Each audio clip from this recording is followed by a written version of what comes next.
હમણાં થોડીક મારી તબિયતને લઈને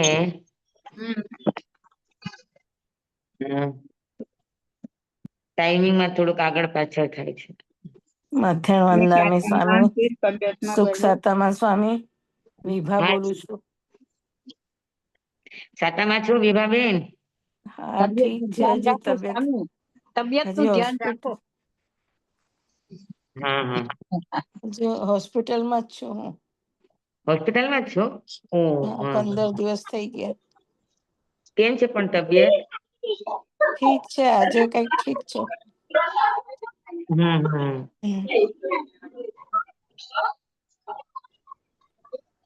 ચાલ્યા કરે. ઉદય આવ્યો છે. હા બસ બસ બસ એમાંથી સારું થઈ જશે. હા, આપણા આશીર્વાદ જોઈએ બસ. અરે ખુબ છે, આપણા આખા ક્લાસ ના આશીર્વાદ છે. હા, બધાને તમારા માટે ખુબ સદભાવના છે. હા.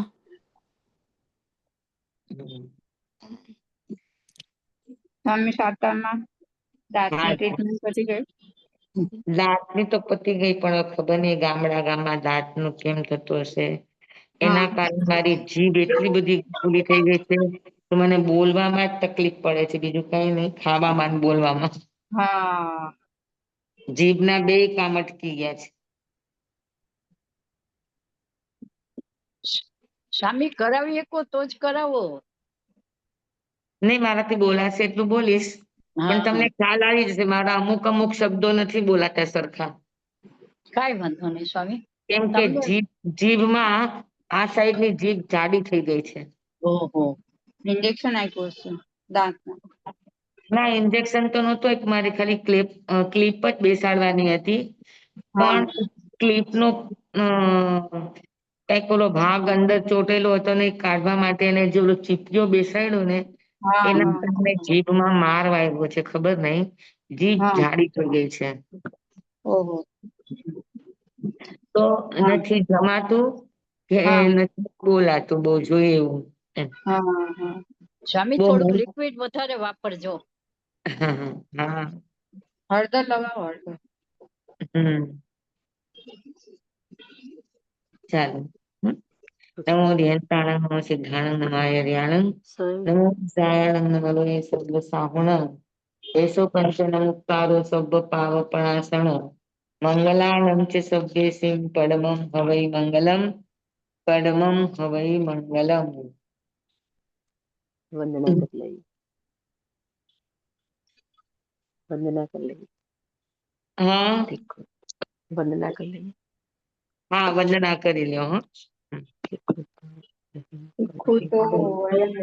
અયા હેળંગ પયા હેળંગ વંદામી નમનસામી શક્કારેમી શમ્માણેમી કલ્યાણં મંગલમ દેવ્યમ ચેયમ પજ્વાસ્વામી મથેણ વંદામી તિખ્ખુ તો અયા હિણંગ પયા હિણંગ વંદામી નમનસામી શક્કારેમી શમ્માણેમી કલ્યાણં મંગલમ દેવ્યમ ચેયમ પજ્વાસ્વામી મથેણ વંદામી તિખ્ખુ તો અયા હિણંગ પયા હિણંગ વંદામી નમનસામી શક્કારેમી શમ્માણેમી કલ્યાણં મંગલમ દેવ્યમ ચેયમ પજ્વાસ્વામી મથેણ વંદામી. હા, નમો વિહંતાણં સિદ્ધાણં નમાય ધ્યાનં નમો બુદ્ધાયણં નમો સર્વ સાવણં ઓમ નમો નારાયણ ઓમ નમો સૂર્ય ઓમ નમો સૂર્ય દેવ્યાય નમો વાયનાર્ય ઓમ નમો બમ્બે દિવ્યે તીર્થંકરો ગણધરો પૂર્વધરો શ્રુતધરો વાંચનાચાર્યો યોગ પ્રધાન આચાર્ય ઉપાધ્યાય સાધુ સાધ્વી ભગવંતો જૈન શાસન દેવ જૈન શાસન માતા આપ સર્વની આજ્ઞા હું શરણું હું સંરક્ષણ.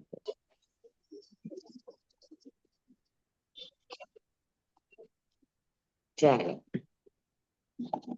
આજે આત્મસિદ્ધિ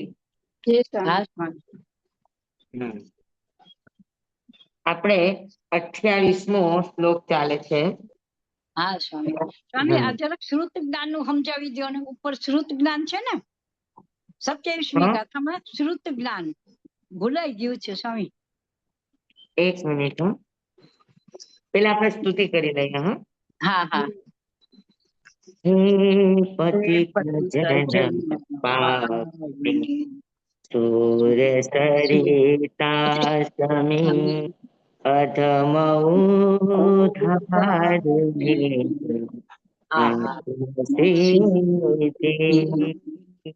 જન્મ જન્માદતો જાનતા જોગી આત્મ અનુભવ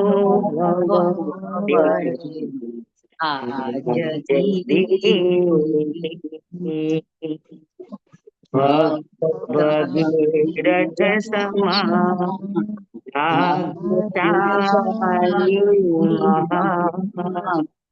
ભવ્ય સૌભાગ્યની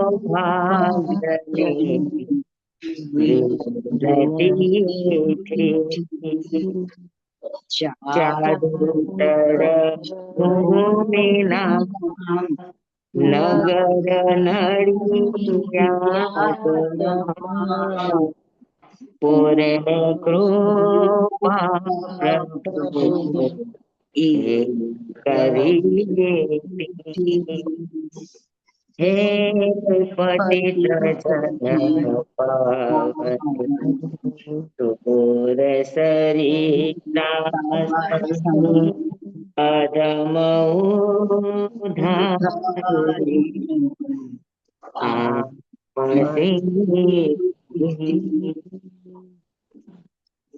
હાજી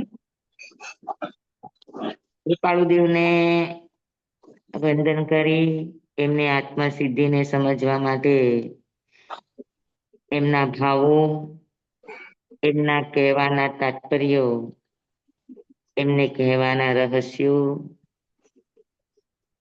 એમાં કોઈ પણ જાતની સ્ખલના થાય તો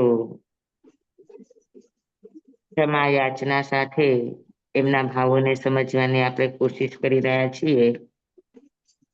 દેવાદિગતિ ભંગમાં જે સમજે સુત જ્ઞાન માને નિજ મેત વેશમાં આગ્રહ મુક્તિ નિદાન. એટલે આપણે જે ગતાગતિ દંડક વગેરે જે ઠોકડાઓ શીખીએ તે ઠોકડાઓમાં દેવાદિગતિ એટલે દેવ આદિગતિઓના ભાંગાઓ અલગ અલગ, એમાં ગતિ કેટલી, એમાં ઉપયોગ કેટલા, એમાં દ્રષ્ટિ કેટલી, એમાં લેસ્ય કેટલા, એમાં જ્ઞાન કેટલા, એમાં અજ્ઞાન કેટલા, એમાં શરીર કેટલા, તો આ બધા જે ભાંગાઓ છે દેવાદિ વગેરે ગતિઓના, બરાબર, અને એ આપણને આવડી જાય. ઠોકડાનું જ્ઞાન આવડી ગયું, આગમ વાંચતા આવડી ગયું, આગમના અર્થો આવડી ગયા, તો આપણે એને જ શ્રુત જ્ઞાન સમજી લઈએ છીએ. સમજ્યા ને? હા સ્વામી. કે મને કંઠસ્થ છે, અત્યારે મને આત્મસિદ્ધિ આખી આવડતી હોય, એના શબ્દાર્થ આવડતા હોય, એના ભાવાર્થ આવડતા હોય, એના રહસ્યાર્થ આવડતા હોય, એને શ્રુત જ્ઞાન માની લીધું. તો એ શ્રુત જ્ઞાન નથી, બરાબર. મહાપુરુષો માટે એ વચન યોગ છે, આપણે સાંભળીએ છીએ આપણા માટે શ્રુત છે, પણ જયારે આપણા આત્મામાં એ પરિણમે, આત્માના અનુભવમાં એ પરિણમે, ત્યારે શ્રુત જ્ઞાન બને. બરાબર સ્વામી. સમજ્યા? હા સ્વામી, ધન્યવાદ.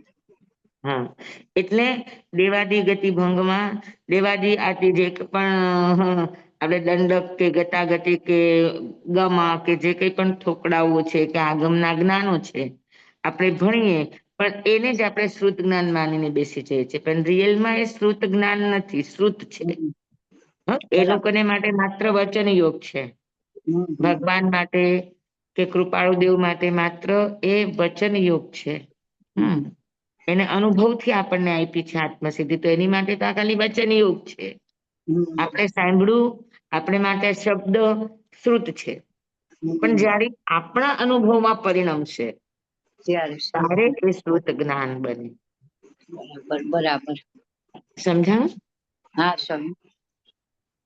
અને પછી એ માને કે હું અમે તો આ જ માનીએ છીએ, અમે તો આચારામ સુઈગળાંગ એ જ માનીએ છીએ, અમે તો સમયસાર નો માને, અમે તો પ્રવચન સર ના માને, અમે તો આત્મસિદ્ધિ નો માનીએ, એમ પોતાના માનેલા નિજ મતમાં એ મોક્ષ નું કારણ માનીને બેસી જાય. આગ્રહ મુક્તિ નિદાન. બરાબર. સ્થાનક વાસી તો એમ કે આગમ આવડી ગયા એટલે એ જ મોક્ષ નું કારણ છે.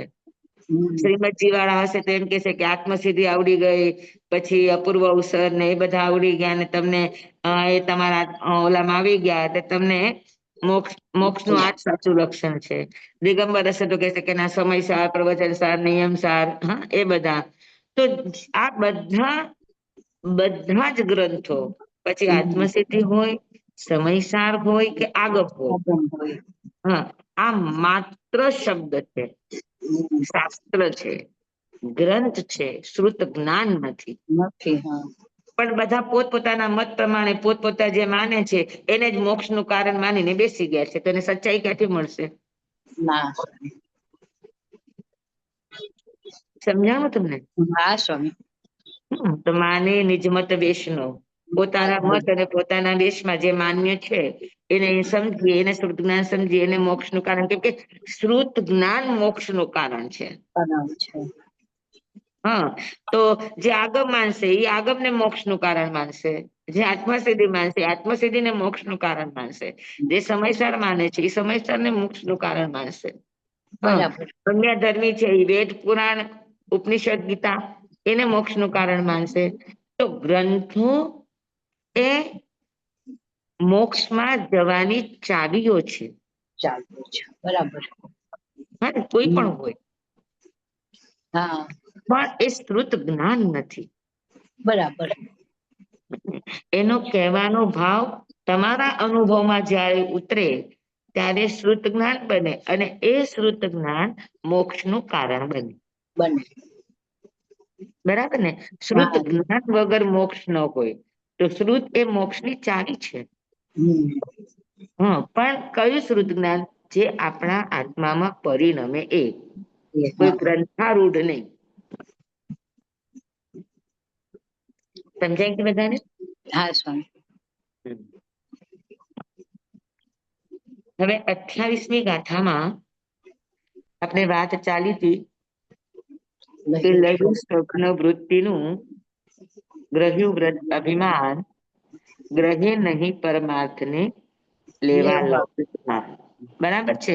તો આમાં મૂળ પ્રશ્ન એ છે કે આપણને પરમાર્થ ન થવાનું કારણ શું?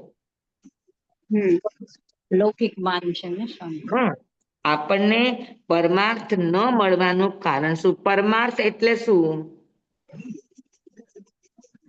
તો કે આત્મભાવ, આત્માનુભૂતિ એ પરમાર્થ છે. બરાબર? તો પરમાર્થને પામવા માટે શું હોવું જોઈએ? શા માટે આપણને અત્યાર સુધીમાં પરમાર્થ મળ્યો નથી? તો કે પરમાર્થ નથી ગ્રહણ કરી શકતા કોઈ પણ વસ્તુમાંથી આપણે એના પરમ અર્થને પકડવો જોઈએ. પણ આપણે પરમ અર્થને પકડતા નથી. હા અને આપણે બીજી ત્રીજી વાતોમાં અટવાઈ જઈએ છીએ.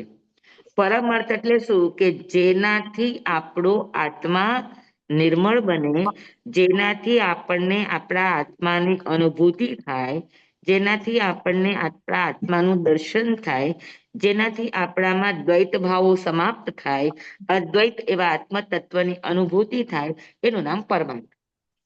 બરાબર. બરાબર? જ્યાં કોઈ જ પ્રકારના રાગ, દ્વેષ, અનુકૂળ, પ્રતિકૂળ, સુખ, દુઃખ આવા કોઈ પણ દ્વંદ્વ નથી. બરાબર? એકાંત સુખી મુનિ વીતરાગી. હા તો આત્મદશાથી લઈને સર્વજ્ઞ દશા સુધીના જે પરમાર્થો છે, હા એ પરમ અર્થ આપણને ન મળવાનું કારણ શું? બસ આ ગાથામાં આ જ પ્રશ્ન મહત્વનો છે કે આપણને પરમાર્થ નથી મળ્યું એનું કારણ શું? અભિમાન બરાબર? લૌકિક માન. તો કે એનું પેલું કારણ છે કે આપણે મૂળ કારણ, એનું મૂળ કારણ એ છે કે આપણે વૃત્તિના સ્વરૂપને સમજ્યા નથી. અચ્છા. હા હા. બરાબર? હવે વૃત્તિના સ્વરૂપને સમજ્યા વગર હા જ્યાં સુધી આપણને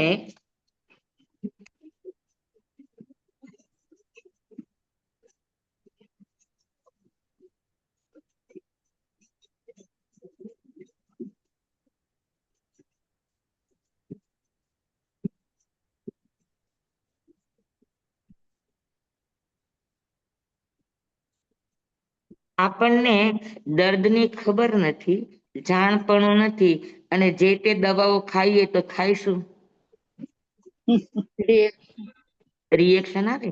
હા, તો જાણપણા વગરની અથવા તો નિદાન વગરની દવા ખાવ તો જેમ વિપરીત પરિણામ લાવે, એમ વૃત્તિને જાણ્યા વગર, વૃત્તિ આ એક રોગ છે, એનું નિદાન કર્યા વગર આપણે ઉપવાસ કરીએ, આંબિલ કરીએ, એકાસના કરીએ, ચોવિહાર કરીએ, સામાયિક કરીએ, પ્રતિક્રમણ કરીએ, હા, તો આવા બધા જે કંઈ પણ સ્વાધ્યાય કરીએ, ધ્યાન કરીએ, તો આ બધા સાધન છે, પણ ક્યારે કે વૃત્તિ સમજાય તો.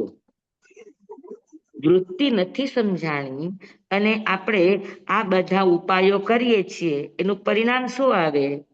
તો કે એનું પરિણામ એક જ આવે કે એનાથી તમને અભિમાન વધે.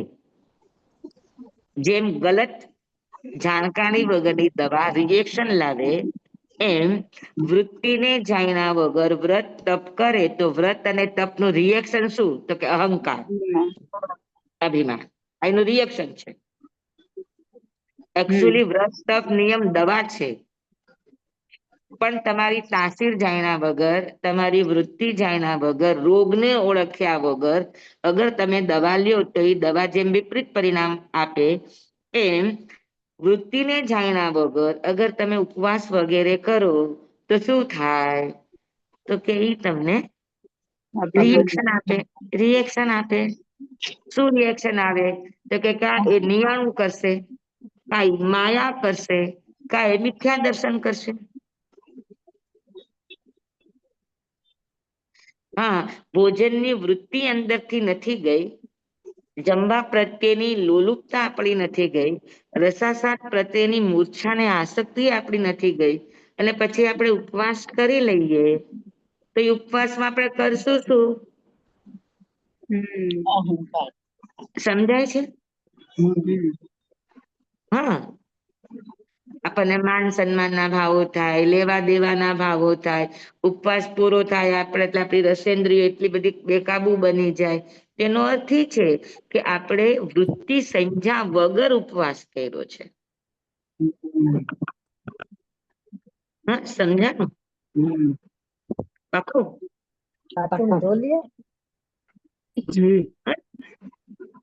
તો મેં આજે એના તારણો કાઢ્યા છે, આપણે એ જોઈએ કે પરમાર્થ ન મળવાનું કારણ શું? કે નંબર 1, વૃત્તિના સ્વરૂપની અજ્ઞાનતા. આપણને વૃત્તિના સ્વરૂપની ખબર નથી, નંબર 1. નંબર 2, બાહ્ય વ્રત તપ નિયમ આદિની પ્રધાનતા. એટલે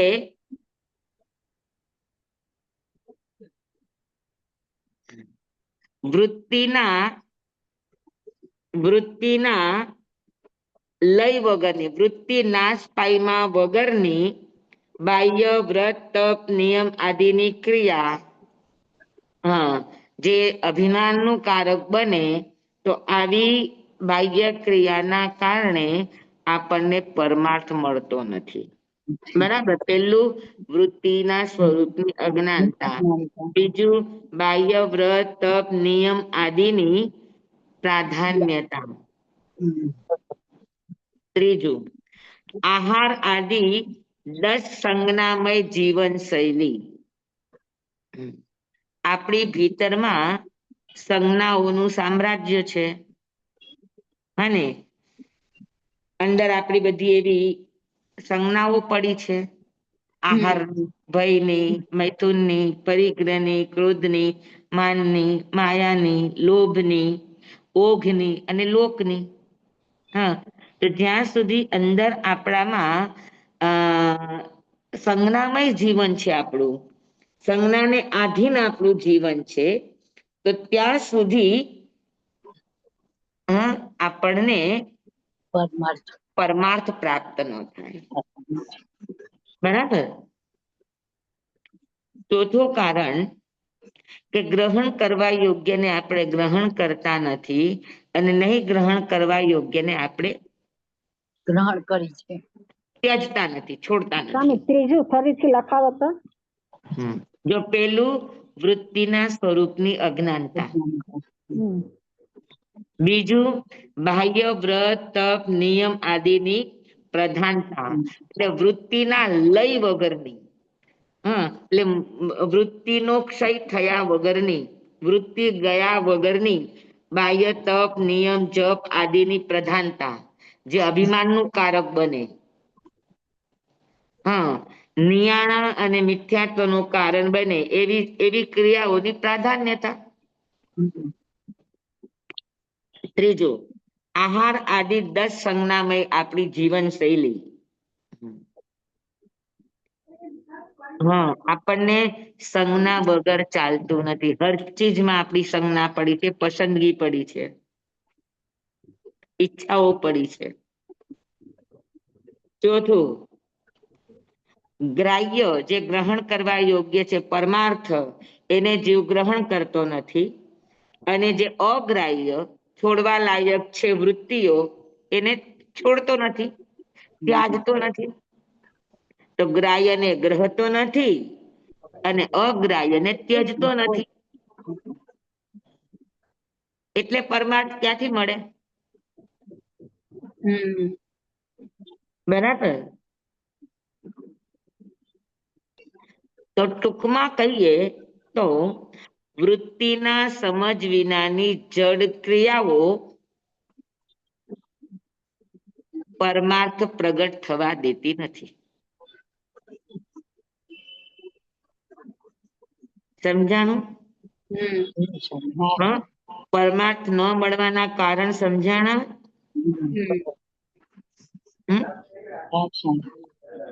બરાબર. હવે આપણે પરમાર્થ મેળવવો છે, વૃત્તિને સમજવી છે, તો પેલા શું કરવું પડશે? વૃત્તિના સ્વરૂપને સમજવું પડશે. તો વૃત્તિ છે શું? વૃત્તિ ક્યાંથી પેદા થાય છે? વૃત્તિને સપોર્ટ કોણ કોણ આપે છે? એનાથી વૃત્તિને છોડવા માટે આપણે શું શું કરવું જોઈએ? તો આ બધી ચીજો વિચારવી પડશે કે નહીં વિચારવી પડે?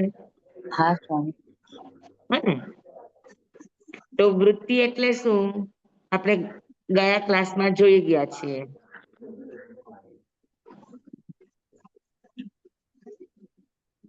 તો કે વૃત્તિ એટલે શું?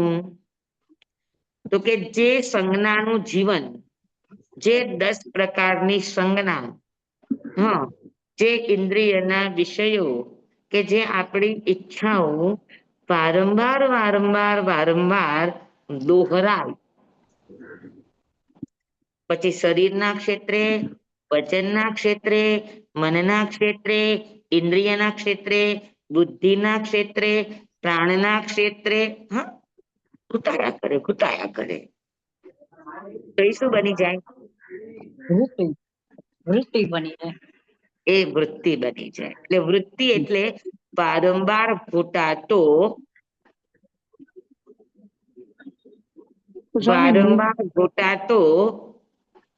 ભાવ સંસ્કાર બને, અને એ સંસ્કાર વૃત્તિ બને. સ્વામી નિબિડ ગ્રંથિ એટલે? નિબિડ એટલે ગાઢી, ગ્રંથિ એટલે પકડ. ગ્રંથિ એટલે પકડ.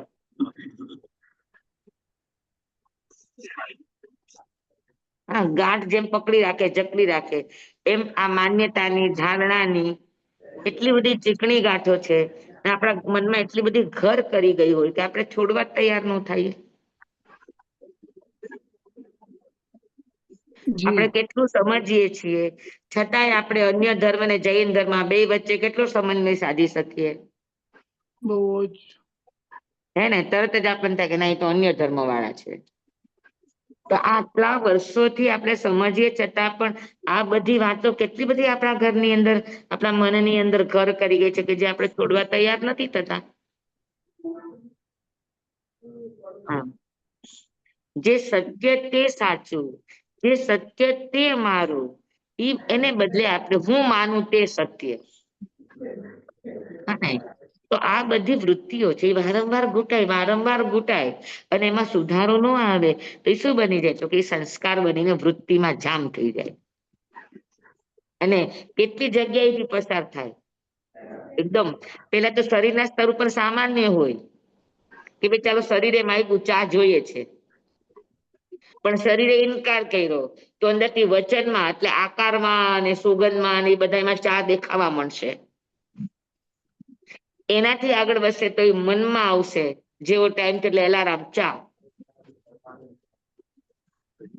પછી ઇન્દ્રિયની માંગ ઊભી થશે, પેટમાં કાંઈક થશે, મોઢામાં કાંઈક થશે. માથું દુખશે સ્વામી. હા, ઇન્દ્રિય, પછી બુદ્ધિ, પછી પ્રાણ. શ્વાસોશ્વાસ. તો એ બધામાં આ બધી આપણી એક વૃત્તિ આ બધાની અંદર ઘૂંટાતા અંતે ગાઢ સંસ્કાર બની જાય અને એ સંસ્કારનું નામ જ છે વૃત્તિ.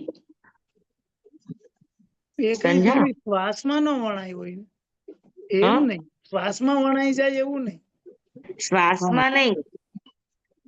હા, શરીર, વચન, મન, ઇન્દ્રિય, બુદ્ધિ, પ્રાણ,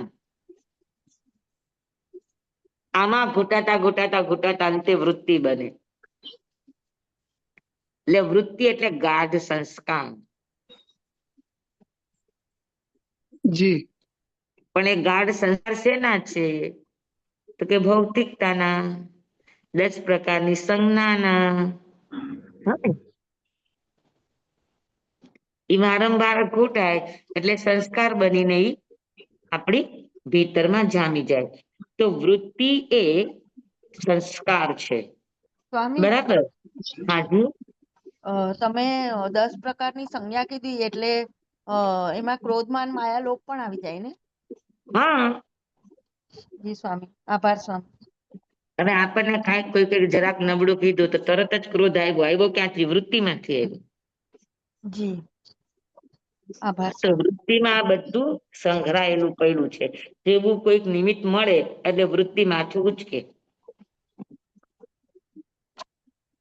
સમજાણું? એટલે વૃત્તિ એ એક પ્રકારનો ગાઢ સંસ્કાર છે. બરાબર. હા. અને એનું ઉત્પત્તિનું ક્ષેત્ર છે ચિત્ત. વૃત્તિ ચિત્તમાંથી જન્મ લે. ચિત્તમાંથી એટલે શબ્દ રૂપે અને આકાર રૂપે જન્મ લે અને પછી એ ઘૂંટાતા એ તીવ્ર બની જાય. તો વૃત્તિનું ઉત્પન્ન થવાનું ક્ષેત્ર છે ચિત્ત એટલે વચન, શબ્દ.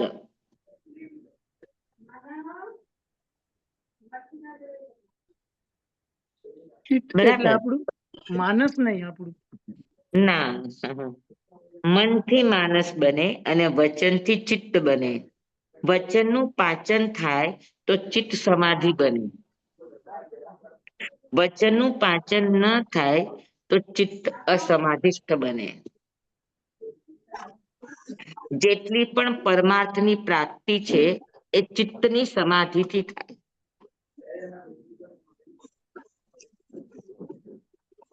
ચિત્તની સમાધિ બધામાં અનિવાર્ય છે. કેમ કે મન, ઇન્દ્રિય, બુદ્ધિ, પ્રાણ બધામાં ઘૂંટાય છે શબ્દ અને આકાર જ. તો બધાનું મૂળ ચિત્ત છે. શબ્દનું પાચન કેવી રીતે? કોઈ ગુસ્સો કરાવે એવી વૃત્તિ આવે તો આપણે ગુસ્સો નહીં કરવાનો. શબ્દનું પાચન 2 રીતે થાય. એક આપણે બોલીએ છીએ એ શબ્દ, હા. એ વચન છે. હા. બીજાના વચન સાંભળીએ છીએ આપણે માટે શબ્દ છે. બરાબર? તો આપણાથી બોલાયેલા શબ્દો 8 પ્રકારના દોષ રહિત હોવા જોઈએ. અને એની પાછળનું લક્ષ્ય હિત, મિત અને પથ્ય આ 3 જ હોવું જોઈએ. તો એ આપણાથી બોલાયેલું શબ્દનું વચનનું પાચન કહેવાય. અને આપણે બીજાના શબ્દો સાંભળીએ છીએ તો આપણે કેટલા એને સહન કરી શકીએ છીએ. ઓકે મેં તમને એક ચૌભંગી કહી હતી, તમને જો યાદ હોય તો ઘણા વખત પહેલા કહી હતી કે વચન આપણને બે જણના સાંભળવાના મળે. એક આપણા પોતાના વ્યક્તિઓના વચન અને એક બીજાના બાહ્ય જગતના વચનો. એક આપણા પોતાના વ્યક્તિઓના વચન. फूल डूब गया है तो कैसे जाएगी? હલો, કોનું માઇક ચાલુ છે?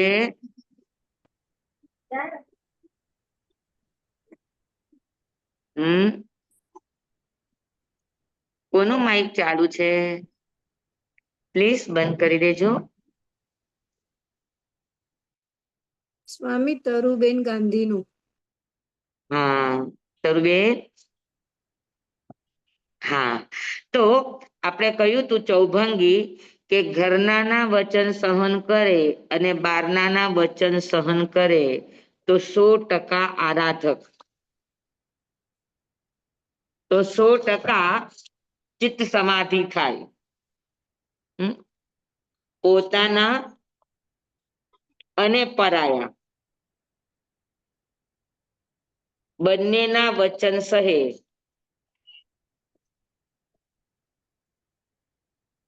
તો 100% આરાધક. પોતાનાના પણ સહન ન કરે, બીજાના પણ સહન ન કરે તો 100% વિરાટક. બરાબર. પોતાના ઘરના સહન કરે અને બીજાના સહન ન કરે તો 60-40, તો 60% આરાધક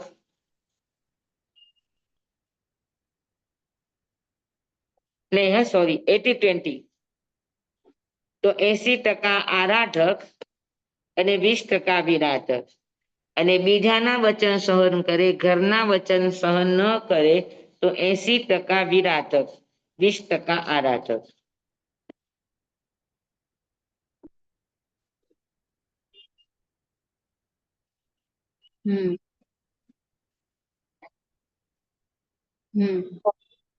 સમજણ? તો આરાધકપણાનો આધાર વચનની સહિષ્ણુતા છે. જે વચન સાંભળીને પછી વૃત્તિનું વચન હોય કે કોઈ પણ વચન હોય, જે વચન અને આકાર આપણા સામે આવે અને જો એને આપણે પાચન કરતા શીખીએ તો આપણામાં આરાધકપણું જાગે. અને આરાધકપણું જાગે એનાથી ચિત્તની સમાધિ મળે. અને ચિત્તની સમાધિ મળે તો 10 પરમાર્થની પ્રાપ્તિ થાય. કેટલા પરમાર્થ? 10 પ્રકારના પરમાર્થ. સ્વામી 8 દોષ તો પેલા છે, વચન સમિતિમાં આવે છે, ઈ વાચાળતા, વિકતા, હાસ્ય ભય. એ આપણે બોલીએ વચનમાં ન હોવું જોઈએ. અને બીજા આપણને આવા શબ્દો કહે છે તો આપણે એને સહન કરતા શીખવું જોઈએ. સ્વામી, તો વચનનું પાચન ગણાય. સ્વામી, તમે જે સંસ્કાર કીધું ઘૂંટાતા તો એ સંસ્કાર છેલ્લે આકારમાં પરિણમે ત્યારે ઈ ગાઢ સંસ્કાર બને ને? આકાર ના હોય તો ઈ ગાઢ સંસ્કાર ના બને ને? અરે આપણને કોઈ પણ ચીજ હોય, સમજી લો 10 સંજ્ઞામાંથી, તો આપણને એની અગર એની આસક્તિ હોય તો આપણને એ વસ્તુ ઘડીએ ઘડીએ યાદ આવશે કે નહીં આવે? આવે. એ શબ્દ સાંભળતા જ આપણી આંખમાં ક્લિક થશે કે નહીં થાય? થશે. તો એ શબ્દ અને આકાર જ તો આવશે ને આપણા મગજમાં, કે બીજું કઈ? જી સ્વામી, વ્યક્તિ પણ આવી શકે, બધું પરિસ્થિતિ, વસ્તુ, વ્યક્તિ બધું આવી શકે ને? હા, તો એ વસ્તુ એટલે આકાર જ થયો કે નહીં? રૂપ અને રંગ. એ જ આવશે ને? વ્યક્તિ પણ આવે, બરાબર. હા, તો આકાર આવ્યો, શબ્દ આવ્યા, રૂપ આવ્યું, રંગ આવ્યું, એટલે ચિત્તનો વિષય છે. જી, એટલે ત્યારે જ સ્વામી ગાઢ સંસ્કાર બને ને? ત્યારે બને ચિત્તમાં. પછી ધીરે ધીરે એક એક એક એક પડાવમાંથી પસાર થતા જાય એવી વધારે ગાઢો બનતો જાય. પેલા ખાલી શરીરના સ્તર ઉપર હોય, પછી વચનના સ્તર ઉપર આવે, વચનના સ્તર ઉપરથી પછી મનના સ્તર ઉપર જાય, મનના સ્તર ઉપરથી પછી ઇન્દ્રિયના સ્તર ઉપર જાય, પછી બુદ્ધિના સ્તર ઉપર જાય, પછી પ્રાણના સ્તર ઉપર જાય અને પછી એ વૃત્તિમાં સ્ટોરેજ થાય. જી. તો સ્વામી આપણે જે રાજા પ્રસન્નચંદ્રનું જે છે ઉદાહરણ ઈ આમાં કામ કરે ને કેવાય ને આમાં ચિત્તમાં રાજા પ્રસન્નચંદ્રનું જે એમને પછી રિયલાઇઝ થયું કે હું તો મુનિ છું, ઈ ચિત્તની ભૂમિકા જ હતી ને એમની. જી જી વચન સ્વામી. પાચન.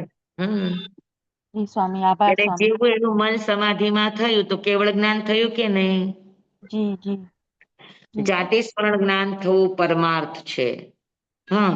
દેવ દર્શન થવા પરમાર્થ છે. અવધિ જ્ઞાન મનોપર્ય જ્ઞાન થવું પરમાર્થ છે.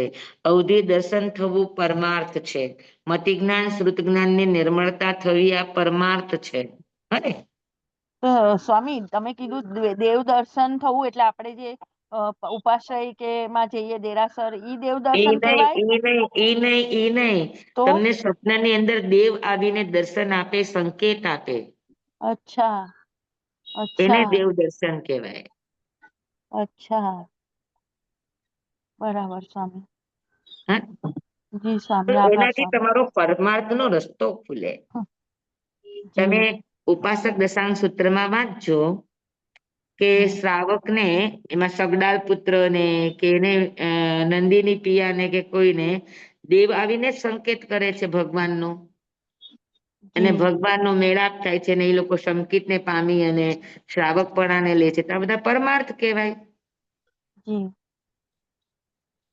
સમજ્યા? એટલે સ્વામી દેવ દર્શનમાં પછી મુનિ દર્શન કે જે આપણે કહેવાય દેવ દર્શન એટલે દેવ આવીને સંકેત કરે. અચ્છા અચ્છા. તેનાથી તમારી અંદરની આત્માની જાગૃતિ વધે. જી. એને પરમાર્થ કહેવાય. જી સ્વામી, આભાર સ્વામી. તો સમજાણું બધાને? જી જી. સ્વામી આ ફરીથી 10 પરમાર્થ બોલો ને. હા, 10 પરમાર્થ ફરીથી હવે કયો ને મને બોલો. યાદ કરવું પડશે. મિચ્છામી ચાલો. દુક્કડમ સ્વામી. હા, અત્યારે આપણે યાદ આવે એટલા કરીએ. જી જી. દેવ દર્શન, જાતિ સ્મરણ, જાતિ સ્મરણ, અવધિ જ્ઞાન અવધિ દર્શન, અવધિ જ્ઞાન અવધિ દર્શન, અને મતિ અને શ્રુત જ્ઞાનની નિર્મળતા. એક પછી જોઈએ આપણે પેલા મતિ અવધિ દર્શન, મનોપર્ય જ્ઞાન, અચ્છા, કેવળ જ્ઞાન, કેવળ દર્શન અને નિર્માણ.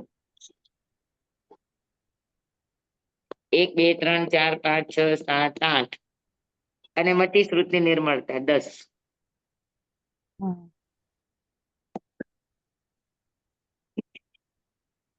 સ્વામી મતિ શ્રુતની નિર્મળતાનું શું કેવી રીતના? સમ્યક દર્શન પૂર્વક નું મતિ જ્ઞાન શ્રુત જ્ઞાન હોય ને એને કહેવાય. અચ્છા, આભાર સ્વામી. તો 10 બોલ આ પરમાર્થના છે, અને એ પરમાર્થના 10 બોલ શેનાથી મળે? તો કે ચિત્તની સમાધિથી મળે. અને ચિત્તની સમાધિ ક્યારે મળે? તો કે વૃત્તિને જીતવામાં આવે તો. સમજાણું? તો વૃત્તિ એટલે સંસ્કાર. અને વૃત્તિ ઉત્પન્ન ક્યાંથી થાય? તો કે વચનમાંથી, ચિત્તમાંથી એનું નિર્માણ થાય. બરાબર છે? સ્વામી વૃત્તિ એટલી ગાઢ થઈ ગઈ હોય તો એને તો બહુ પ્રયત્ન પછી આપણે છોડી શકીએ ને. એને છોડવા કરતા ને સમજી લેવાની જરૂર હોય. અચ્છા, હા. કેમ કે છોડવું તમારા હાથમાં નથી વૃત્તિને. હા. એટલે જ કૃપાળુ દેવે કહ્યું છે એને છોડવાની વાત નથી કરી, એને સ્વરૂપને જાણી લ્યો એ વાત કરે છે. લયું સ્વરૂપના વૃત્તિનું. હા. હે? કેમ કે વૃત્તિ છોડાશે નહીં. શું કામ? જો કે વૃત્તિ એ કર્મના ઉદયનો પ્રવાહ છે. અચ્છા. તો જ્યાં સુધી કર્મનો ઉદય છે ત્યાં સુધી વૃત્તિઓ તો જાગવાની જ છે. કોઈને કોઈ કોઈને કોઈ કોઈને હા કોઈ હા. એને આપણે રોકી નહીં શકીએ. બરાબર છે. તો જ્યાં સુધી કર્મનો ઉદય છે ત્યાં સુધી વૃત્તિની હાજરી તો રહેવાની જ છે. હા. હા, તો એ વૃત્તિ છોડવા જશો તો છોડવું તમારા હાથમાં નથી. અચ્છા. કેમ કે એક વૃત્તિ છોડશો તો પાછું બીજું કર્મ ઉદયમાં તો આવવાનું જ છે. એટલે બીજી વૃત્તિ ઉત્પન્ન થશે, ત્રીજી વૃત્તિ ઉત્પન્ન થશે. ને તો વૃત્તિઓ તો ઉત્પન્ન થશે, કારણ કે વૃત્તિઓ આપણે અનાદિકાળથી એનું સેવન કરતા આવ્યા છીએ. અનાદિકાળથી આપણે આ વૃત્તિમય જ જીવન જીવતા આવ્યા છીએ. તો એના સંસ્કાર એટલા બધા અંદર ગાઢા બેઠા છે કે એનો પ્રવાહ તો ચાલુ જ રહેશે. તમે પ્રવાહને અટકાવી નહીં શકો. પણ સ્વરૂપને સમજી લ્યો તો તમે એને આધીન ન થાવ. ઓકે. હા હા. સમજ્યા? હા. હા, હું આજે ધ્યાન કરવા બેઠી. હા. અનાદિકાળથી મારે ભોજન લેવાના સંસ્કાર છે. હા. જે ગતિમાં જે જાતિમાં ગયા, બીજું હોય કે ન હોય, પણ આહાર તો હર ગતિ હર જાતિમાં હતો. હા. તો આહાર સાથેનો મારો સૌથી ઘનિષ્ઠ વૃત્તિનો સંબંધ છે. બરાબર. તો ધ્યાનમાં બેસીશ તો મને ભૂખ લાગવાના સમયે ભૂખ લાગશે જ. હા. તરસના સમયે મને તરસ લાગશે જ. હા. અને એ લાગશે ત્યારે મને એકદમ એ તીવ્રતા જ આવશે. હમ. પણ મેં એ વૃત્તિનું સ્વરૂપ સમજ્યું છે. તો હું શું વિચારીશ કે ભલે લાગી, પણ મારે એને જોવાની છે. મને તરસ લાગી છે તો મારે એને જોવાની છે, મારે પાણી નથી આપવાનું. હા હા. તો હું વૃત્તિને જોવાની કોશિશ કરીશ. હે ને? જેમ જેમ જોતી જઈશ તેમ તેમ મારી વૃત્તિઓ જીતાતી જશે. સમજાય છે? તો વૃત્તિને જીતવાનો એક જ ઉપાય છે કે વૃત્તિને સમજો અને સમજ્યા પછી એને આધીન ન થાવ. બસ આ એક જ વાત. સ્વામી, પ્રવૃત્તિનો નિરોધ કરીએ તો વૃત્તિ સુધી જવાય? પ્રવૃત્તિનો ખાલી નિરોધ કરશો તો બાહ્ય ક્રિયા થશે, જળ ક્રિયાઓ થશે. પ્રવૃત્તિને નહીં, પ્રવૃત્તિ પાછળના પ્રયોજનને તમે સમજતા શીખો. પ્રયોજન, પ્રવૃત્તિની પાછળ કોણ છે બેઠું છે? કસાયાત્મા છે, યોગાત્મા છે, ઉપયોગાત્મા છે, કોણ છે? અજ્ઞાન આત્મા છે, જ્ઞાન આત્મા છે, કોણ છે? બોલો ને. તો તમે વૃત્તિ સુધી પહોંચી શકશો. અને સૌથી પહેલો ઉપાય તો છે કે જે પણ અંદરથી સંજ્ઞા જાગે એને આધીન થવાનું નહીં. નંબર 1. સંજ્ઞાને આધીન નહીં થવાનું. અને કદાચ સહન ન થાય તો ભગવાનની આજ્ઞાનો વિચાર કરવાનો, અથવા તો એને જોવાનો પ્રયાસ કરવાનો, પ્રજ્ઞાનો પ્રયાસ કરવાનો. સંજ્ઞાની સામે 2 ઉપાય છે, આજ્ઞા અને પ્રજ્ઞા. આજ્ઞા, ભગવાનની આજ્ઞા પ્રમાણે વર્તવાનો પ્રયાસ કરવાનો, અને પ્રજ્ઞા એટલે આપણી બુદ્ધિથી એને સમજવાની કોશિશ કરવાની, આપણા જ્ઞાનથી એને સમજવાની કોશિશ કરવાની કે મને ભૂખ લાગી છે તો શું થાય છે જોવું ને. કેમ કે ભોજન એ તો તાત્પૂરતો ઉપાય છે, કાયમી ઉપાય નથી. કાયમી ઉપાય છે કે ભોજન લાગ્યું છે, ભૂખને જુઓ, એ વૃત્તિને જુઓ, તો સમજાશે. હું અત્યારે તમને કહી તમને બમ્પર જ જશે, સમજાશે ને? કારણ કે તમે આવા કોઈ દિવસ અભ્યાસ કર્યા નથી. હા, અમે તો અભ્યાસ કર્યો છે એટલે અમને ખબર છે કે જેમ જેમ જોતા જાવ તેમ તેમ ભૂખ શાંત થતી જાય. અને પછી એવું બને કે ઉપવાસ કરવો ન પડે, ઉપવાસ થઈ જાય, સહજતાથી થઈ જાય, તમને ભૂખ યાદ જ ના આવે. સ્વામી એવું થાય છે જયારે ચોવ્યા કરીએ ને તો રાતના એમ થાય કે ભૂખ લાગી છે, પણ ત્યારે આપણે નથી ખાતો તો ભૂખ એની મેળે શાંત થઈ જાય છે. ધીરે પણ ધીરે એવી ધીરે રીતે ધીરે જોતા નથી કે આ ચિત્તની ઓલી વૃત્તિ છે તમે ઈ જોવાની કોશિશ કરો ને તો મૂળ સુધી પહોંચી શકો. મૂળ સુધી. બરાબર.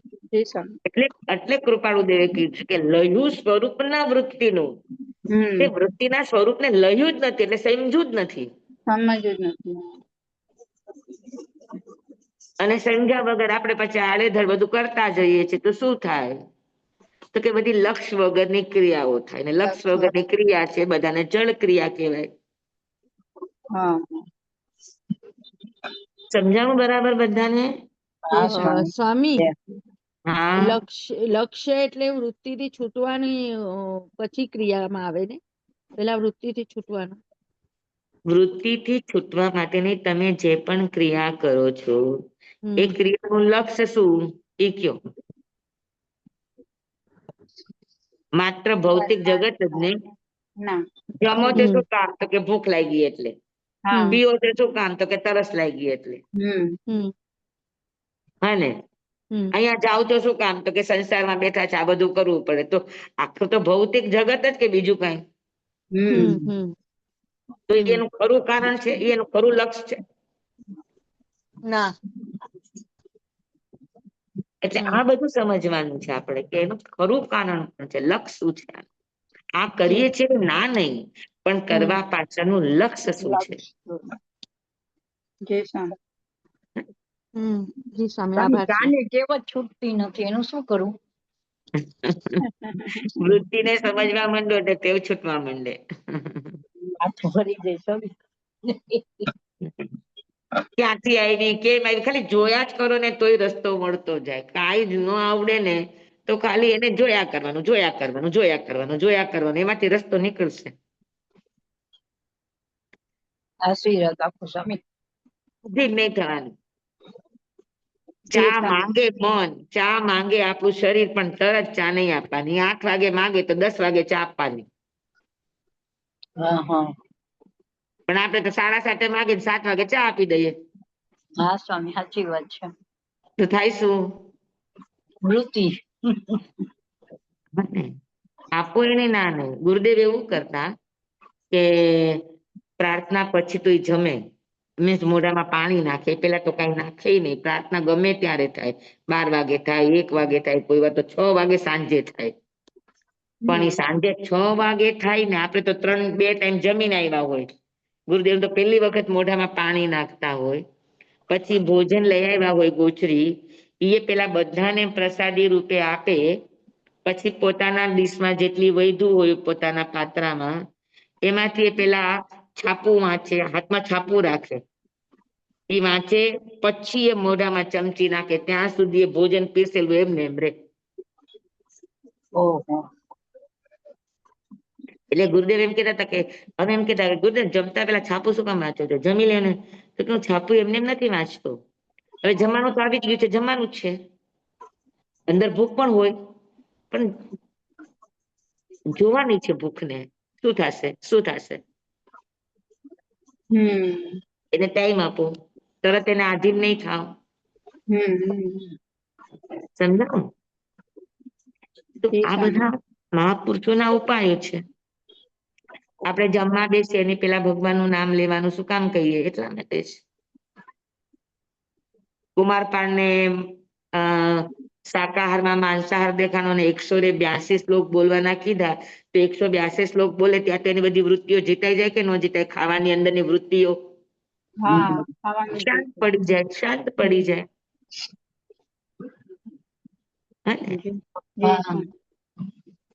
તો આ બધા મહાપુરુષોના ઉપાયો છે વૃત્તિઓને શાંત પાડવાના.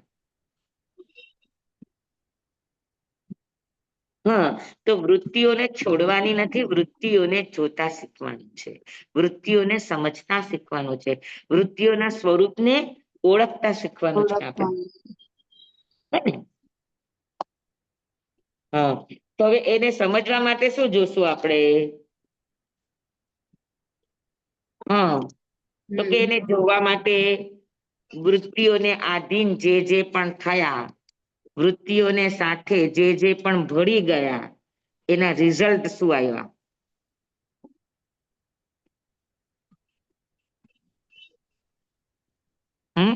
આપણી સામે હજારો દ્રષ્ટાંતો છે કે જે લોકો વૃત્તિઓને આધીન થયા, પછી જમવાની હોય, ભોગની હોય, ગમે એની હોય, પણ જે પોતાની વૃત્તિને આધીન થયા એનું રિઝલ્ટ શું આવ્યું હતું કે મહા અનર્થકારી.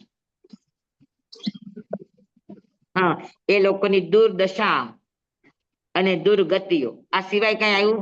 આખું દુઃખ વિપાક તમે જોઈ લ્યો, બધા દુષ્ટ વૃત્તિઓના પરિણામ છે. પછી દુષ્ટ વૃત્તિઓ ચોથા વ્રતની હોય, એ દુષ્ટ વૃત્તિઓ પહેલા વ્રતની હોય, એ દુષ્ટ વૃત્તિઓ પાંચમા વ્રતની હોય, જે પણ વ્રતની હોય, એ દુષ્ટ વૃત્તિઓ ત્રીજા વ્રતની હોય. જેટલી પણ દુષ્ટ વૃત્તિઓ છે, હને, હિંસા સંબંધી, અસત્ય સંબંધી, ચોરી સંબંધી, અનાચાર સંબંધી કે પરિગ્રહ સંબંધી, એ વૃત્તિઓને જે વ્યક્તિઓ આધીન થયા છે, તમે દુઃખ વિપાક આખું વાંચી જાઓ, દુર્ગતિ અને આત્માની દુરવસ્થા, આત્માની દુર્દશા. બરાબર. સ્વામી એટલે 5 મહાવ્રતની સાથે બીજા 18 પાપ સ્થાનક છે, એ પણ આવે ને આમાં? એ બધા 5 ની અંદર જ આવી જાય. જી સ્વામી. 18 પાપ સ્થાનક આ 5 ની અંદર આવી જાય. અચ્છા, આભાર સ્વામી. હા, બીજું શુભ વૃત્તિ પણ હોય, જેમ ખરાબ વૃત્તિ હોય એમ સારી વૃત્તિ પણ હોય. હા, પણ સારી વૃત્તિ હોય એમાં પણ જો સમજણ ન હોય, જ્ઞાન ન હોય, તો એ બધી મોહનું કારણ બને. જેમ કે સારી વૃત્તિ, તમે કોઈને કામમાં આવ્યા, તમે દાન આપ્યું, હા, તમે કોઈની સેવા કરી, તો આ પણ એક સારી વૃત્તિ છે, સારો અભ્યાસ છે, એ પણ વૃત્તિ બની શકે. બરાબર, પણ એમાંય સમજણ નથી કે ભાઈ સેવા કરી છે તો સારું છે ને, આપણા ઋણાનુબંધ સંબંધો ખપે છે. દાન આપ્યું તો સારું છે, આપણી મૂર્છા ટળે છે. પણ એવી કોઈ સમજણ વગર દાન આપ્યું, તેમાં તમને કીર્તિનો લોભ લાગશે, મોહ લાગશે, અહંકાર આવશે. જે સારી વૃત્તિ, પણ સારી વૃત્તિમાં પણ અગર સમજણ નથી, જ્ઞાન નથી, વૃત્તિના સ્વરૂપની સમજણ નથી, તો એ પણ બધું શું બનશે? મોહ. આસક્તિનું કારણ બનશે, મોહનું કારણ બનશે. બરાબર. સ્વામી, હા, દાનમાં એમ સમજાવે કે તમે દાન કરો તો તમારી સમૃદ્ધિ વધશે, તો ઈ પણ તો આસક્તિ જ થઈ ને?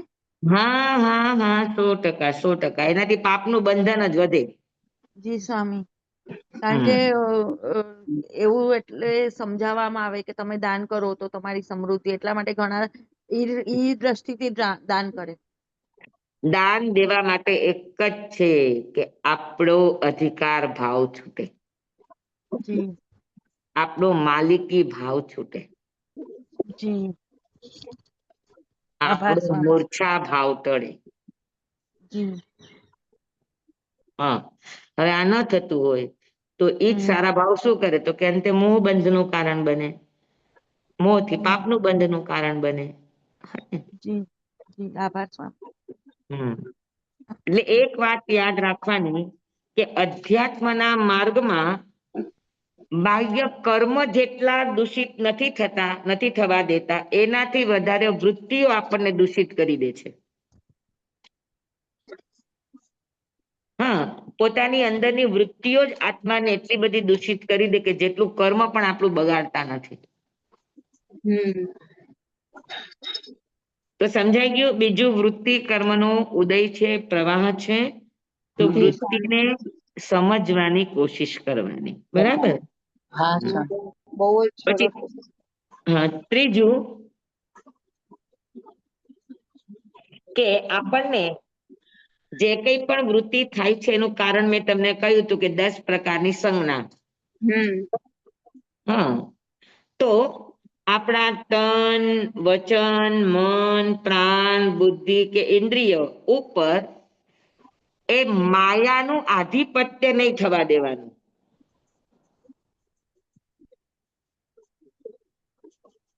બરાબર છે? હા, એ માયાનું આધિપત્ય જો એ આપણા ઉપર હોય, મન, ઇન્દ્રિય, બુદ્ધિ, પ્રાણ વગેરે ઉપર, તો એમાંથી વૃત્તિ જાગશે. હા, પણ આપણા શરીર, વચન, મન, ઇન્દ્રિય, બુદ્ધિ કે પ્રાણ ઉપર માયાનું આધિપત્ય નહીં થવા દેવાનું. માયા એટલે શું? કે માયા એટલે મૂર્છા, માયા એટલે આસક્તિ. હા, અને આસક્તિ ને મૂર્છા શેના ઉપર થશે? તો કે નાશવંત ચીજો ઉપર, ભૌતિક ચીજો ઉપર, ભવજન્ય ચીજો ઉપર. બરાબર. અને નાશવંત ચીજોમાં શું થશે? કે સુખ દુઃખ, સારું નરસું, ફાવતું ન ફાવતું, ભાવતું ન ભાવતું, ગમતું ન ગમતું, આવા જ ભાવો થશે કે બીજા કોઈ ભાવો? સ્વામી રાગ દ્વેષ ને? હા, આના સિવાય શું થશે કયો? જી. અને બરાબર. તો આપણા ઇન્દ્રિય, મન, બુદ્ધિ, શરીર વગેરે ઉપર માયાનું એટલે ભૌતિકતાનું આધિપત્ય થવા નહીં દેવાનું. જો એ થાય તો આપણામાં સુખ દુઃખ, ગમા અણગમા, રાગ દ્વેષ વગેરે ભાવો ઉત્પન્ન થાય. અને જ્યાં રાગ દ્વેષ, સુખ અને દુઃખ છે ત્યાં દ્વૈત ભાવ છે. દ્વૈત ભાવ એટલે સંઘર્ષ છે, અને સંઘર્ષ છે ત્યાં દુઃખ છે. બરાબર. તો શું કરવું? હવે સંસાર છે એટલે આપણી સામે તો જગત આવશે, નાશવંત જ આવશે, ઇન્દ્રિયોના વિષયો જ આપણી સામે આવશે. તો આપણે શું કરવાનું? તો કે ત્યાં તમારે અનુકૂળતા અને પ્રતિકૂળતાથી ઉપર ઉઠવાની કોશિશ કરવાની. શું કરવાનું? અનુકૂળતા અને પ્રતિકૂળતાથી ઉઠવાનું. હા, અનુકૂળતા અને પ્રતિકૂળતાની વૃત્તિથી ઉપર ઉઠવાનું. એટલે અનુરૂપ દ્રષ્ટિ કેળવતા શીખવાનું. કે અનુકૂળ આવે તો સુખ નહીં, અને પ્રતિકૂળ આવે તો દુઃખ નહીં. બંનેમાં સંભાવ. અનુકૂળતામાં પણ અને પ્રતિકૂળતામાં પણ બંનેમાં એક સરખા ભાવ કેળવવાની કોશિશ કરીએ તો આપણા ઇન્દ્રિય, મન, બુદ્ધિ, પ્રાણ ઉપર માયાનું આધિપત્ય જાગે નહીં. આપણો આત્મા જાગ્રત રહે. સ્વામી, હા, આમાં આપણે શુભ ક્રિયાનો પણ આગ્રહ નહીં રાખવાનો ને? કે આપણે હવે ચલો એટલે સમજી લેવાનું ગલત. આપણે હવે 1 કલાક આપણે કંઈક વાંચન કરવું છે, અથવા તો આપણે હવે તમારું જ સ્વાધ્યાય કરવો છે, અને વચ્ચે કંઈક કોઈ આવી ગયું, ડિસ્ટર્બન્સ થયું, ને આપણે ઈ ભલે બેઠા હોય ને આપણે આપણા સ્વાધ્યાયમાં હોય, તો એવું ના ચાલે ને? વિવેક, એમાં વિવેક હોવો જોઈએ ને? દરેક એટલે આપણે જગ્યામાં વિવેક. જે આપણા ઘરે આવ્યા એને પહેલા આપણે માન સન્માન આપવાનું, પછી આ કરવાનું. પણ આપણે વાંચવાનો સમય એવો શું કામ રાખવાનો કે જ્યાં લોકો આવતા હોય? જી. 24 કલાકમાં એવો સમય રાખવાનો કે જ્યાં આપણને કોઈનું ડિસ્ટર્બન્સ ન હોય. જી. પણ સ્વામી, સંધ્યા ટાઈમે સ્વાધ્યાય ના થાય ને? કેમ ન થાય? તો અમારું ભણાવેલું છે તો 24 કલાકમાં કોઈ પણ કાળે થાય. અચ્છા. જી સ્વામી, આભાર. હા ને? આભાર. તો સમજાય છે તમને? બધાને સમજાય છે? આમ આજનો આખો વિષય સમજાણું? જી જી સ્વામી, આભાર સ્વામી. બધાને એકદમ બરાબર? જી સ્વામી, એકદમ સરસ. ચાલો, વેરી ગુડ. તો આમાંથી તારણ શું નીકળ્યું? વૃત્તિને સમજવાની કોશિશ કરવાની. વૃત્તિને સમજવાની. Very good. પછી અનુકૂળતા અને પ્રતિકૂળતાથી ઉપર ઉઠવાનું. યસ, કેવું બનવાનું? અનુરૂપ બનતા શીખવાનું. Very good, very good. તો મુખ્ય વાત સમજાઈ ગઈ. અને પરમાર્થને પામવા માટે બીજી મહત્વની વાત છે મતાગ્રહનો ત્યાગ, સાંપ્રદાયિક વ્યામોહનો ત્યાગ, અહંકાર આદિ ભાવોનો ત્યાગ, લૌકિક માન અને સન્માનથી દૂર રહેવું, સત્યને સમજવાની અને ઓળખવાની તમન્ના રાખવી, તાલાવેલી કરવી, અને જીવનમાં સરળતા અને નમ્રતા લાવવાની કોશિશ કરો. તો વૃત્તિનું સ્વરૂપ સમજાયા વગર રે નહીં. અને વૃત્તિનું સ્વરૂપ જેને પણ સમજાણું છે એ પરમાર્થને અવશ્ય પામ્યા છે. સ્વામી, તમે હા. વ્યામોહ શબ્દ વાપર્યો, એનો શું અર્થ થાય? ખોટો મોહ, અચ્છા, જી સ્વામી, આભાર સ્વામી. મતાગ્રહ, સાંપ્રદાયિક વ્યામોહ, અહંકાર આદિ ભાવ. હા, વ્રત તપ જપ કરો પણ એમાં અહંકાર ન થાય એનું ધ્યાન રાખવું, વૃત્તિને આધીન ન બનવું, વૃત્તિને ઓળખવાની કોશિશ કરવી, સંજ્ઞા પ્રધાન જીવનથી ઉઠવાની કોશિશ કરવાની, અથવા તો સુખ દુઃખ થી ઉપર ઉઠવાની કોશિશ કરવાની.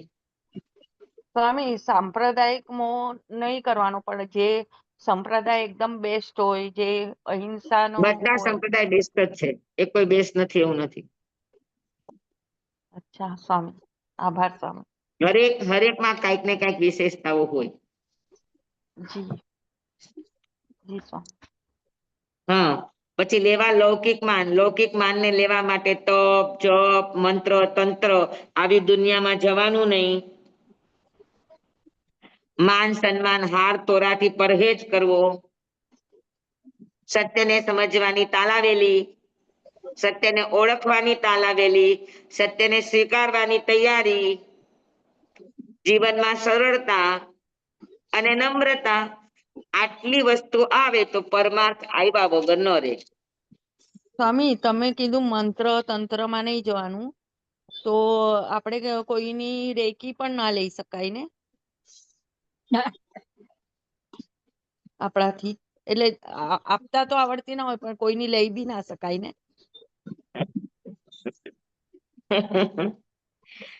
એ બધા લેવા લૌકિક માન છે. જી જી સ્વામી. કર્મના સ્વામી સિદ્ધાંતો જેને સમજાય છે એ બધી આવી ચીજોમાં ન પડે. અમે લોકો આ બધું કરતા હતા જ્યાં સુધી સમજણ નહોતી ત્યાં સુધી. હવે સમજાણું છે તો નથી કરતા. ખાલી સારો ભાવ કરીએ તોય સારું થઈ જાય છે. તો પછી હવે આવા બધા મંત્ર તંત્ર ને શું કામ આપણે હેરાન કરવાના? કેમ કે મંત્ર તંત્ર દેવાધિષ્ઠિત હોય. તો દેવ અચ્છા સૃષ્ટિને વગર કારણે શું કામ હેરાન કરવાની? જી સ્વામી, આભાર સ્વામી. સ્વામી સ્વામી, આ કામ માટે તમે કીધું ને થોડીક વાર જોયા કરવાનું, હા હા, તો એમાં પછી અડધી કલાક વયો જાય તો આપણને એમ થાય કે અરે રે કેટલું માથું દુખવા માંડ્યું, હજી કઈ થયું નથી, મારે સામાયિક કરવી છે, આ કરવી છે, એવા ભાવ આવવા માંડે તો જોયું એ સામાયિક જ છે. અચ્છા સૌથી શ્રેષ્ઠ સામાયિક છે જોવાનું એટલે. અચ્છા. તો સ્વામી, સાચા. ધ્યાન એક પ્રકારનું ધ્યાન કહેવાય કે ધ્યાન અને સામાયિકમાં અંતર છે?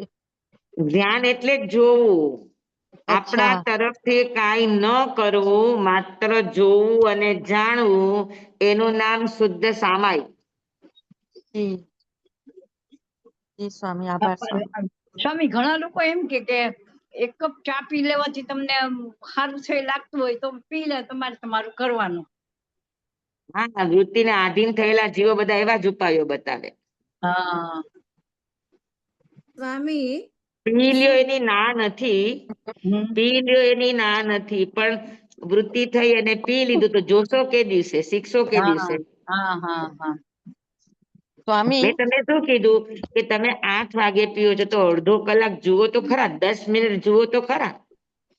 બરાબર સ્વામી, સ્વામી, સાચી વાત છે. એ આહારની વૃત્તિ ને, પણ ભયની તો વૃત્તિ તો બહુ હોય, તો પછી એને કેવી રીતના આપણે, કારણ કે આપણા શરીર તમે આપણે પેલા જે તમારા હાથમાં છે એટલું તો જીતવાની કોશિશ કરો, ત્યાં ઓટોમેટિક બધા રસ્તા નીકળશે અંદરથી. જી સ્વામી. ચાણક્યની ખીચડી ખાવાની ઉતાવળ ન કરવી. જી સ્વામી, આભાર સ્વામી. કાચી ખાવા મળે કે સ્વામી? હા, કેમ કે આપણે હાથ આપણી પહોંચ જ્યાં છે ત્યાં તો આપણે કરીએ. હા સ્વામી. આપણી પહોંચ છે ત્યાં સુધી પહોંચો તો ઓટોમેટિક અંદરથી રસ્તાઓ નીકળશે જ. અધ્યાત્મ બહુ સહેલું છે. તમે થોડોક પ્રયાસ કરો ને તો અધ્યાત્મ એની મેળે અંદરથી તમને સુજાડે. સાચી વાત છે સ્વામી. સ્વામી આ સ્વામી 500 ગોચરી કોણ લઈ આવતું હતું સાધુઓની સ્વામી? એનું નામ હું ભૂલી ગઈ છું. કોણ? મને એક હતા ને આપણે જે તમે નામ કીધું હતું કે દિવસમાં 500 સાધુઓની ગોચરી લઈને આવતા, એવી સેવા કરતા. સાધુની ગોચરી ભરત લઈ આવતા. હા પૂર્વ બસ. ભાવમાં. હા હા, પૂર્વ ભાવમાં બસ. અને 500 સાધુની સેવા કરતા હતા બાહુબલીજી. હા હા, ચાલો, બરાબર. સમજાય ગયું? ઘણો સમય થઈ ગયો, 4:45 ને 5 થઈ ગઈ. હા હા સ્વામી. જય સ્વામી, ખૂબ ખૂબ ધન્યવાદ સ્વામી, સ્વામી બહુ જ સરસ. ખૂબ હા જી, આભાર સ્વામી. સ્વામી બોલો. તો આપણે શુભ કર્મ કરતા હોઈએ સમજણ વગરનું, ત્યારે આપણે હાયેસ્ટ અશુભ કર્મ બાંધી લઈએ ને, એવું થયું ને? હમ. હે ને, સમજણ વગરનું તો હાયેસ્ટ અશુભ બાંધીએ, તો સ્વામી એ જ કરીએ જ. હવે સમજવાની કોશિશ કરવાની. શુભ કર્મ બંધ નહીં કરવાનું, પણ સમજીને કરવાનું. હા સ્વામી. હા? ચાલો, જમવા ઇદમ વચ્ચામિનમ ખરમ ચખરમ પયહિનમ વિનયહિનમ જોગહિનમ કોશહિનમ સુતુદિનમ દુટુપડિથ્યમ કાલે કહું સજાઓ કાલે ન કહું સજાઓ સજાય સજાયમ સજાય ન સજાયમ ભણતા ગણતા ચિંતવતા વિચારતા સુણતા સાંભળતા જ્ઞાનીઓના અનંત અનંત ભાવો છે, અનંત અનંત પર્યવો છે, અનંત અનંત ગમા છે, અનંત અનંત નહીં છે, અનંત અનંત નિક્ષેપ છે, અનંત અનંત રહસ્ય છે, અનંત અનંત ખુલાસાઓ છે. આમાંથી કોઈ પણ ભાવ ભેદ નહીં, નિક્ષેપ ગમા રહસ્ય ખુલાસાનું સ્ખલન છદ્મસ્ત ભાવે મારા બોલવામાં, કહેવામાં, સમજાવવામાં આવ્યું હોય, આપના સાંભળવા સમજવામાં આવ્યું હોય તો અર્યંસિત કેવડી ગુરુ ભગવાન આપની સાક્ષી, આત્મા પરમાત્માની સાક્ષી એ તસ્મિત તમેવ સત્યમ નિસંકમ જમ જીણેહિમ પવેયમ સેવમ ભંતે સેવમ ભંતે સેવમ ભંતે તિબેમી. નમો રિહંતાણં નમો સિદ્ધાણં નમો આયર્યાણં નમો વજ્રાયણં નમો લોય સવસાવણં. ગુરુદેવની આજ્ઞા શ્રી શ્રી ચતારી મંગલમ અરિહંતા મંગલમ સિદ્ધા મંગલમ સાહુ મંગલમ કેવલી પનત્તો ધમો મંગલમ ચતારી લઘુતમા અરિહંતા લઘુતમા સિદ્ધા લઘુતમા સાહુ લઘુતમા કેવલી પનત્તો ધમો લઘુતમો ચતારી શરણં પ્રવજ્જામિ અરિહંતે શરણં પ્રવજ્જામિ સિદ્ધે શરણં પ્રવજ્જામિ સાહુ શરણં પ્રવજ્જામિ કેવલી પનત્તં ધમ્મં શરણં પ્રવજ્જામિ. ચાર શરણા ચાર મંગલ ચાર ઉત્તમ કરે જે નર ભવસાગરમાં ન બુડે તે સકલ કર્મનો આણે અંત મોક્ષધના સુખ લહે અનંત ભાવ ધરીને જે ગુણ ગાય તે જીવ તરીને મોક્ષે જાય. સંસારમાં હી શરણાચાર વર શરણ નહીં કોઈ જે નર નારી આદરે અક્ષય વિચલ પદવી હોય અંગૂઠે વ્રત વસે લબ્ધિ તણા ભંડાર. શ્રી ગુરુ ગૌતમ સ્વામીજી ભગવાનને સમરીએ તો સદાય મનવાંછિત ફલદાતાર, સદાય મનવાંછિત ફલદાતાર. બોલો ભગવાન મહાવીર સ્વામી કી જય. જય ગુરુ મૈયા કી જય. સ્વામી ચાલો, બધાને આ વાત સમજાઈ ગઈ છે બરાબર? હા સુખ શાંતામાં સ્વામી અવાજ આવે છે મારો તરુને? ગાથા બધાને બરાબર સમજાઈ ગઈ ને? આ 28મી. ધન્યવાદ સ્વામી. જી સ્વામી, આજનું તો બહુ જ સરસ હતું. હવે 29મી ગાથા. હા હા જય સ્વામી સ્વામી, સાતામાં રહેજો સ્વામી. હાજી, સ્વામી બધાને ખૂબ ખૂબ ધન્યવાદ. સ્વામી હા બોલો. આપને ધન્યવાદ. આજના બહુ ક્લાસનો સરસ સાર સમજાવ્યું. છે, કૃપાળુદેવનું વચન યાદ આવે છે, કર વિચાર તો પામ. હા, સાચી વાત છે. સરસ વાત છે, સરસ વાત છે. જય તમે સ્વામી. તો બધા બહુ કૃપાળુદેવના અભ્યાસો છો, હું તો આવ જીરો છું. ના સ્વામી, આજનો ક્લાસ બહુ સમજવાનું મળ્યું છે. જીરો ના કહેવાય. સ્વામી, અમે આજે તમે સ્વામી ઉપર વૃત્તિ છબછબિયા એકદમ કરીએ સરસ છીએ. સમજાવી છે. અમે હા, તો સ્વામી ઉપર છબછબિયા કરીએ છીએ ખાલી. વૃત્તિને એટલું સરસ રીતે સમજાવ્યું છે ને આજે સ્વામી આપણે કઈ પણ કરતા પેલા ઈ યાદ આવશે કે હા આપણે કઈ એમાં ચા માટે તો ખાસ યાદ રાખીશ. ચાલો ભલે બધાને જય જિનેન્દ્ર. જય જિનેન્દ્ર સ્વામી મધ્રેણ મંદામે. જય જિનેન્દ્ર સ્વામી સુખા તમારે જો જય જિનેન્દ્ર બધાને. જય જિનેન્દ્ર.